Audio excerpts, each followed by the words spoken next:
আমি বিধায়িনী প্ৰক্ৰিয়াটো নিজে নিজৰ মতে কৰি ল'ব পাৰে যিকোনো আমাৰ যিখিনি ডিপাৰ্টমেণ্ট দিয়া হৈছে এই ডিপাৰ্টমেণ্টৰ মানে ৰুল ৰেগুলেশ্যন এক্টবিলাক নিজে ফ্ৰেম কৰিব পাৰে নিজে কাম কৰিব পাৰে কিন্তু বিটিচিৰ আমাৰ এই বিধায়িনী ব্যৱস্থাই এতিয়ালৈকে ঠিক হোৱা নাই বিধানসভা আজিলৈকে সম্পূৰ্ণ হোৱা নাই মানে বিধানসভা ছেক্ৰেটাৰিয়েটটোৱে সম্পূৰ্ণ হোৱা নাই সকলো অফিচাৰ বিধানসভাত আমাৰ যিমানখিনি বিভাগৰ কাম কাজ হৈ আছে এইবিলাক চোৱা চিতা কৰাৰ কাৰণে বিধায়িনী কমিটি আমাৰ সম্পূৰ্ণ মানে যিবিলাকে পৰীক্ষা কৰি থাকিব লাগে মনিটৰ কৰি থাকিব লাগে মানে সেইবিলাক কমিটি কৰিব পাৰে কাৰণ অফিচাৰ নাই তাত ষ্টাফ নাই এইখিনি কৰিব পাৰে এইটো যেতিয়ালৈকে নকৰে 39টা বা 40টা বিভাগটো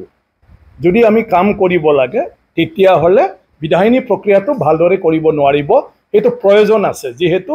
সাংবিধানিকভাৱে এতিয়া বিটিচি সম্পূৰ্ণ কৰ্তৃত্ব প্ৰদান কৰিছে অসম চৰকাৰৰ ইয়াত দিয়া ডিপাৰ্টমেণ্টৰ ওপৰত কোনো তাৰ আইন কানুনে ইয়াত আপোনাৰ মানে কভাৰ নকৰে এতিয়া বিটিচিৰ নিজস্ব আইন কানুনবিলাক মানে ঠিক কৰি ল'ব নোৱাৰাৰ কাৰণে ৰাজ্য চৰকাৰৰ বৰ্তমানৰ নিয়ম কানুনকে ইয়াতে এডপ্ট কৰি ফেলে কামবিলাক কৰি থাকিবলগীয়া হৈছে যাৰ কাৰণে বিভিন্ন অসুবিধাৰ মাজে মাজে আহি আছে আজি town and country planning urban ডিপাৰ্টমেণ্টৰ বিটিচি ট্ৰান্সফাৰ ছাবজেক্ট কিন্তু আজিলৈকে কোনো মিউনিচিপালিটিৰ টাউন কমিটিৰ ইলেকশ্যন পাতিব পৰা নাই আৰু তাৰ কাৰণে চেণ্ট্ৰেল পুঁজিটো পাবলৈ সক্ষম হোৱা নাই আৰু নিৰ্বাচন যদি পাতিব লাগে তেতিয়া লেজিসলেশ্যন কৰিব লাগিব তাতে বিধায়িনী মানে ব্যৱস্থাটো আমি কৰি ল'ব লাগিব আইন বনাই ল'ব লাগিব আৰু তেতিয়া আমি নিৰ্বাচন পাতিব পাৰিম আৰু তেতিয়াহে টাউন এলেকাটো আমি ডেভেলপ কৰিব পাৰিম আৰু যেতিয়ালৈকে টাউন এলেকা ডেভেলপ নহয় টাউনতে যেহেতু আমাৰ শিক্ষাৰ পৰা আৰম্ভ কৰি স্বাস্থ্যৰ পৰা আৰম্ভ কৰি সকলো মানে ব্যৱস্থাটো থাকে তো সেই ব্যৱস্থাবিলাক আমাৰ ভাল নহ'ব গতিকে মাটি বাৰীৰ ক্ষেত্ৰত আমি আইন কানুন ভালদৰে বনাব নোৱাৰাৰ কাৰণে মেকানিজমবিলাক আমি ঠিক কৰিব নোৱাৰাৰ কাৰণে এতিয়ালৈকেও মাটি বাৰীৰ ক্ষেত্ৰত বিটিচিৰ জনগণই সদায় ট্ৰেন্সফাৰ কৰা কিনা বেচা কৰা এইটোৰ ক্ষেত্ৰত বহুত খেলিমেলি হৈ আছে গতিকে তাৰ কাৰণে ব্যৱস্থাটো যদি হ'ব লাগে প্ৰশাসনিক ব্যৱস্থাটো আমি ভালদৰে তাত এষ্টাব্লিছ কৰিব লাগিব বিভিন্ন বিভাগবিলাকতো আমি চিষ্টেমটো কৰি ল'ব পৰা নাই যে আজি ডিষ্ট্ৰিক্ট অফিচবিলাকত বিটিচিৰ ৰাইজে ডিপাৰ্টমেণ্টৰ ওচৰত গ'লেও তাতে কোনো তেনেকুৱা ধৰণৰ সিদ্ধান্ত নহয় বা তাত উদ্যোগ নলয় বিটিচি কোকৰাঝাৰৰ পৰাই হৈ অহা নাই বুলি বিভিন্ন জিলাৰ অফিচাৰবিলাকে কৈ ফালে কোনো দায়িত্ব নলয় গা এৰি থাকে গতিকে সেই গোটেইবোৰ চিষ্টেমটো যেতিয়ালৈকে ঠিক নকৰে তেতিয়ালৈকে যিমানে বিভাগ নিদিয়ক যিমানে পুঁজি নিদিয়ক আজি বিটিচিৰ পৰা 800 পৰা আজি 1000 কোটিতকৈ বেছি টকা দিয়া হৈছে কিন্তু প্ৰত্যেক বছৰে 200-300 কোটি টকা খৰচা কৰিব নোৱাৰা হৈ আছে অথচ বিটিচিৰ বহুত সমস্যা আছে আৰু এই সমস্যাবিলাক থকাৰ পিছতো পইচা ঘূৰি গৈ আছে পইচা ঘূৰি যোৱাৰ কাৰণটো হ'ল যে ইয়াত আমি সিস্টেমেটিক্যালি কামটো কৰিব পৰা নাই গতিকে জুনিয়ৰ চৰকাৰ নহওক মোৰ কথাটো হ'ল সেইটো যেতিয়ালৈকে আমি গুৰুত্ব নিদিওঁ যিমানে আমি ভিজন নলওক যিমানে আমি পলিচি নকৰক গ্ৰাছৰুটত ৰাইজৰ সমস্যা সমাধান হ'ব পৰাকৈ আমি কোনো কাম মানে কৰিব নোৱাৰিম গতিকে সেইখিনি মোৰ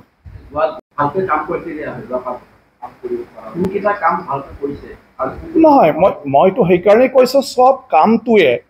এনে ভাল কিন্তু কামটো কাৰ্যক্ষেত্ৰত ভালদৰে হৈ উঠা নাই গোটেইটো বহুত মানে আপোনাৰ মানে কি কয় পলিচি লোৱা হৈছে বহুত আঁচনি লোৱা হৈছে বহুত পইণ্টছ প্ৰগ্ৰেম আছিলে কিন্তু এই প্ৰগ্ৰেমবিলাক আজিলৈকে ভালদৰে মানে ইমপ্লিমেণ্ট নহ'ল আজি মানে সাধাৰণ মানুহবিলাক উপকাৰ হ'ব পৰাকৈ আপোনাৰ কি কয় পিক মিছন না কি কয় মানে পিক মিছন আজি গ্ৰাছৰুটত মানে সেইটো হ'ব পৰা নাই এগ্ৰিকালচাৰ সেক্টৰটো বহুত লৈছে উইভিং মানে কি কয় আপোনাৰ হেণ্ডলুম আৰু সেৰিকালচাৰবিলাকতো বহুত কিবা কিবি লৈছে কিন্তু প্ৰেক্টিকেলি ফিল্ডত সেইবোৰ কৰিব পৰা হোৱা নাই যেনেকুৱা ধৰণৰ এটা বিটিচিয়ে মানে কিবাটো লৈছিলে পলিচিটো লৈছিলে আৰু কাৰণটো হ'ল মেকানিজমটো মানে কৰি লোৱা নাই BTCয়ে মেকানিজমটো কৰি নলোৱাৰ কাৰণে গ্ৰাছৰুট লেভেলত ইমপ্লিমেণ্টত খেলি মেলি সদায় হৈ আছে গতিকে সেইবিলাক আলোচনা ভাল হৈছে বহুত বিষয়বিলাক ভাল ভাল বিষয়টোৱে লৈ আছে কিন্তু সেইবোৰ যি পাৰপাছত ভাবা হৈছিলে এইটো পাৰপাছত মানে প্ৰেক্টিকেলত সেইবোৰ মানে ইমপ্লিমেণ্ট হোৱা নাই মানে কাম কৰিব পৰা নাই গতিকে সেইটোৰ কাৰণে মই ভাবোঁ যে চৰকাৰে যি চৰকাৰে নাহক কেলে আজি যদি বিজেপিয়ে চৰকাৰ আহে তো প্ৰথম কামটো হ'ব লাগিব যে BTCৰ যিখিনি কৰ্তৃত্ব পাইছে পাৱাৰ পাইছে সেই পাৱাৰটো মানে এক্সাৰচাইজ কৰিবৰ কাৰণে আমি প্ৰথম সিস্টেমটো ঠিক কৰিব লাগিব আইন কানুন তো ইয়াৰ কাৰণে প্ৰথম বিধানসভাটো ঠিক কৰিব লাগিব আৰু ইয়াৰ পিছত বিভাগবিলাকৰ মানে কাম কৰাৰ সিস্টেমটো কেনেবা হ'ব তাৰ কাৰণে নীতি গ্ৰহণ কৰিব লাগিব ৰুল বনাব লাগিব আইন বনাব লাগিব যাহাতে BTCৰ মানুহৰ কামবিলাক ব্লক পৰ্যায়তে হয় সাব ডিভিজন অফিসতে হয় সাৰ্কল অফিসতে হয় আজি মাটি বাড়ি কাৰণে কোকৰাঝাৰ আহিব নালাগে ব্যক্তিগত মাটি মই মোৰ মাটি কাক বিক্ৰী কৰোঁ মোৰ মিয়াদি মাটি এইটো সাৰ্কল অফিস লেভেলতে শেষ হ'ব লাগে ইয়াৰ কাৰণে BTC সেক্ৰেটাৰিয়েট লৈকে মানে ফাইলবিলাক উদালগুৰিৰ পৰা আহিব এতিয়াতো গহপুৰৰ পৰা আহিব লাগিব ফাইলটো এটা সম্ভৱ নেকি দৈনন্দিন জীৱনত মানুহে নিজৰ বস্তুটো য'ত চৰকাৰৰ লগত কোনো সম্পৰ্কই নাই যে মোৰ সম্পত্তি মই যাকে নিদিয়ক আৰু এটা সাৰ্কল অফিসাৰ লেভেলতে সব হৈ যায় আৰু ফাইনেল মানে যেটো আপোনাক সাৰ্টিফিকেট দিব এটো সাৰ্কল অফিসে দিব সেইবিলাক মেকানিজমটো এতিয়া কৰিব পৰা নাই গতিকে নহয় মই ভাবোঁ এইটোৰ কাৰণে যেতিয়া আপুনি মানে এই দায়িত্বটো পায় নিৰ্বাচনৰ দ্বাৰা ৰাইজৰ দ্বাৰা নিৰ্বাচিত হয় যেতিয়া চৰকাৰ এটা হয়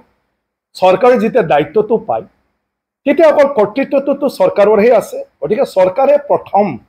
তাতে গুৰুত্ব দিব লাগিব আচলত আপুনি এৰিগেশ্যন এটাটো হেডৱাৰ্কছটো আগত চাব লাগিব আপুনি পথাৰতে কটীয়া চতিয়ালৈ ৰেডি হৈ থাকিলে পানী আহি নাপাবগৈ পথাৰত গতিকে প্ৰথম আপোনাৰ দায়িত্বটো হ'ল এৰিগেশ্যনৰ হেডৱাৰ্কছত সুইচ গেট সিস্টেমটো ঠিক আছে না নাই তাৰ পিছত কেনেল বনাব লাগে নেকি কেনেল বনোৱাৰ পিছতহে এতিয়া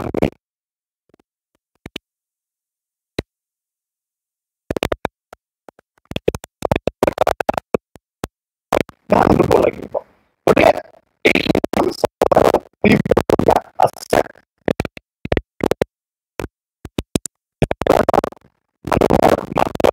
মানে সেইটো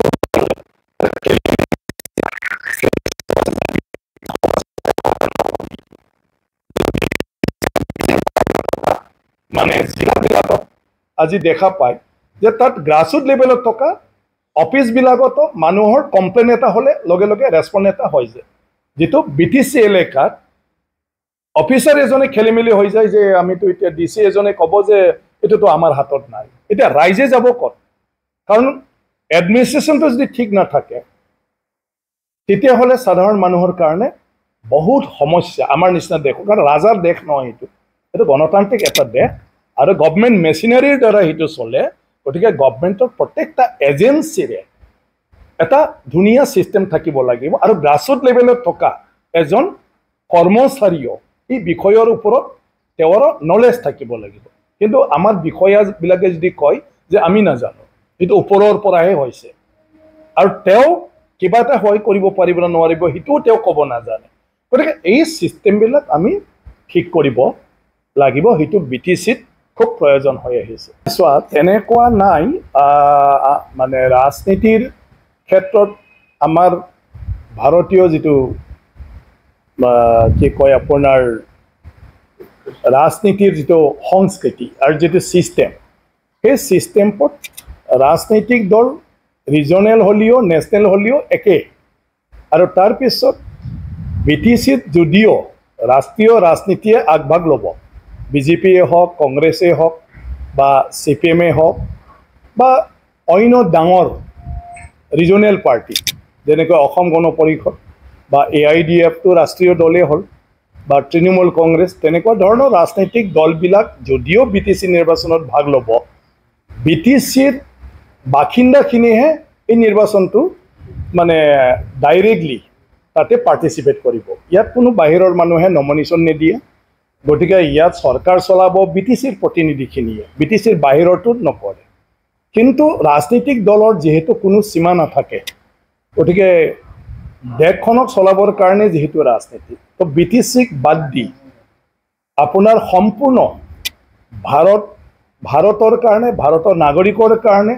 যিটো কাম কৰিব বিচাৰে ৰাষ্ট্ৰীয় দলবিলাকে, সেইটো কেতিয়াও সম্পূৰ্ণ হ'ব নোৱাৰে। গতিকে নিৰ্বাচন পঞ্চায়তে হওক বা আপোনাৰ মানে কাউন্সিলে হওক, আজি কাৰ্বি আংলং আৰু আমাৰ ডিমা হাছাও যিটো নৰ্থ কাছাৰ বুলি কৈছিলে, সেইটো আজিৰ দিনটোত মাত্ৰ নহয়, এইটো যুগে যুগে তাত তেনেকুৱা ৰাজনৈতিক দলবিলাকে চবেই অংশগ্ৰহণ কৰি আছে। গতিকে BTCটো ৰাষ্ট্ৰীয় বা আঞ্চলিক দলৰ কোনো কথা নাই, BTCৰ মানুহে ইলেকশ্যন খেলিব। যদিও ভাৰতীয় জনতা পাৰ্টিৰ এতিয়া ইয়াত ভাগ ল'ব, কিন্তু নিৰ্বাচন খেলিব অকল BTCৰ মানুহে। গতিকে সেইকাৰণে BTCৰ মানুহৰ হাততে থাকিব এই কাউন্সিলখন, যিসকল মানুহৰ কাৰণে মানে ইয়াত এই প্ৰশাসনিক ব্যৱস্থাটো কৰি দিয়া হৈছে, এই এলেকাৰ মানুহখিনিৰ হাততে থাকিব, মাত্ৰ দলটো বেলেগ বেলেগ হ'ব পাৰে। মোৰতো কোনো ভূমিকা নাথাকে অধ্যক্ষ হিচাপে, কিন্তু BJP দল হিচাপে অলৰেডি আপোনালোকে চবেই জানে যে পাৰ্টিৰ সিদ্ধান্তটো হ'ল কি BTC নিৰ্বাচনটো BJPয়ে মানে সম্পূৰ্ণভাৱে পাৰ্টিচিপেট কৰাৰ কাৰণে মানে এতিয়া যা চলাই আছে, যে BJPয়ে অকলশৰীয়াকৈ খেলিব BTC, আৰু তাৰ কাৰণে প্ৰত্যেকটা সমষ্টিত মানে অলৰেডি এজনকৈ ইনচাৰ্জ নিয়োজিত কৰা হৈছে, আৰু ইনচাৰ্জসকলে চব সমষ্টিত যায় কাৰ্যকৰ্তাবিলাকৰ লগত কথা পতাৰ লগতে তাত ৰাইজৰ লগতো মত বিনিময় কৰিছে যে BTC অঞ্চলত BJPয়ে যদি ইলেকশ্যন খেলিব লাগে, তো আমাৰ সাংগঠনিক স্থিতিবিলাক কেনেকুৱা, আৰু এটাটো হ'ল BTC ৰাইজৰ মানে অভাৱ অভিযোগ সমস্যাবিলাক কেনেকুৱা ধৰণৰ, সেইবিলাকো মানে বুজ লোৱাৰ কাৰণে এইবোৰ চলি আছে। গতিকে নিৰ্বাচনতো আৰু একো নাই, তেনেকৈ মুখ্যমন্ত্ৰী ডাঙৰীয়াই এতিয়া BTCৰ 5খন জিলাত তেখেতে চবতে ভিজিট কৰি আছে, আৰু তাত আমাৰ চৰকাৰৰ বিভিন্ন আঁচনি আছে। গতিকে সেই আঁচনিবিলাক মানে সময় অনুযায়ী যাহাতে ৰূপায়ণ কৰিব পাৰে, কাৰণ BTC নিৰ্বাচন ছেপ্টেম্বৰত হ'ব। গতিকে আগষ্টৰ ভিতৰতে অধিসূচনা জাৰি কৰিলে আৰু কোনো চৰকাৰী তেনেকুৱা ধৰণৰ মানে আঁচনিবিলাক ৰূপায়ণ কৰিব নোৱাৰিব, আৰু অলৰেডি বিষয়াসকল ব্যস্ততা হৈছে। গতিকে তাৰ কাৰণে কোনটো কি পৰ্যায়ত আছে, আৰু কিবা যদি সুবিধা অসুবিধা আছে এইটোৰ ক্ষেত্ৰত যাহাতে ডিচিশ্যনটো দিব পাৰে, তাৰ কাৰণে মুখ্যমন্ত্ৰী ডাঙৰীয়াই BTCৰ 5খন জিলাত BTC নিৰ্বাচন থকাৰ কাৰণে সেইটো কৰি আছে। গতিকে অলৰেডি ওদালগুৰি গ'ল, সেইদিনা মই ওদালগুৰিৰ বিধায়ক আছিলোঁ কাৰণে ওদালগুৰি জিলাৰ ময়ো তাত মিটিঙত আছিলোঁ। ইয়াৰ পিছত যোৱাকালি তামোলপুৰ গৈছে, আজি আৰু বাক্সাত, আৰু কোকৰাঝাৰ পৰহি আহিব, ইয়াৰ পিছত 9 তাৰিখে চিৰাঙত। গতিকে মূলকৈ সেইটো, তাৰ লগতে তেখেতে ৰাজনৈতিক কাৰ্যকৰ্তাবিলাকৰ লগতো মত বিনিময় আৰু তেওঁলোকৰ লগতো মানে মিটিং, তেখেতে যিহেতু ডিষ্ট্ৰিক্ট আহিছে আৰু নিৰ্বাচন সমাগত, সেইটোৰ কাৰণে একেবাৰতে দুইটা কাম কৰি গৈছে তেখেতে।